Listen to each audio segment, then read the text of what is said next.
Assalomu alaykum azizlar, kanalimizga xush kelibsiz. Eng so'nggi ma'lumotlardan xabardor bo'lish uchun kanalimizga obuna bo'ling. Diqqat, tezkor xabar. Tarqating. 2025-yil 1-maydan boshlab 50 million so'mgacha garovsiz kredit beriladi.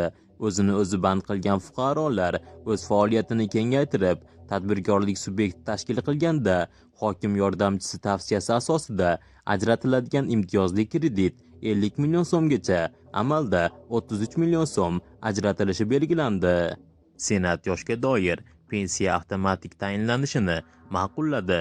Pensiya olish yoshiga to'lgan erkaklar 60 yosh, ayollar 55 yosh, fuqarolar alohida murojaat etishi talab etilmaydi.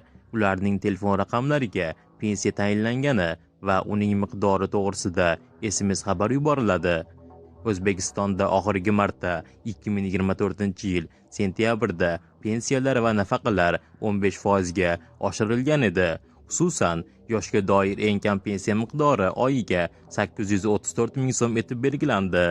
Bu ma'lumotni barcha ulashib ogohlantirib qo'ying. Eng so'nggi xabarlar bizning kanalimizga obuna bo'ling.